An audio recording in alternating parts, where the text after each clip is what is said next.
For a long time in political science, we thought that the problem was voters' apathy.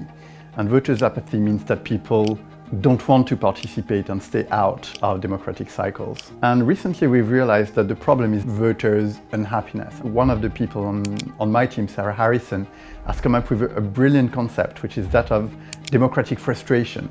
And what is so special about frustration is that it is what you feel when you really want something and don't get it. So in a way, it's almost the opposite of apathy. For a very long time, we felt that we had a great way to diagnose democratic crisis, which would be abstention.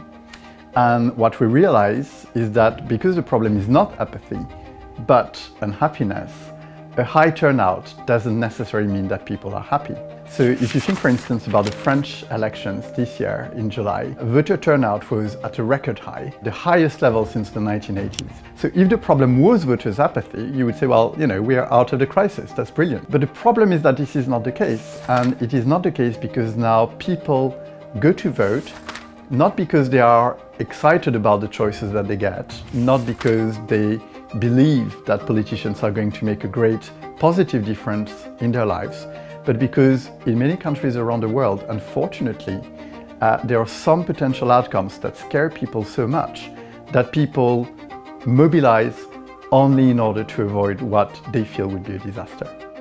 In some ways, democracy as we've built it is not entirely fit for purpose. And of course, it doesn't mean that democracy needs to end or anything.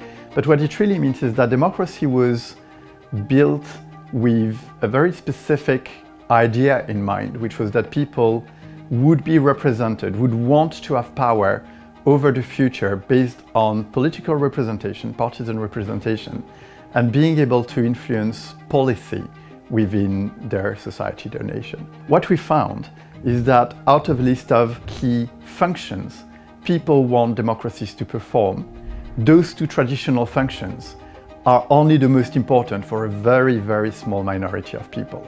Many other citizens, especially citizens within categories which tend to be excluded from democratic processes, those people are disproportionately more likely to favor functions of democracies, which democracies are simply not equipped to deliver to the citizens. What does it mean? In some ways, citizens have outgrown their democracies.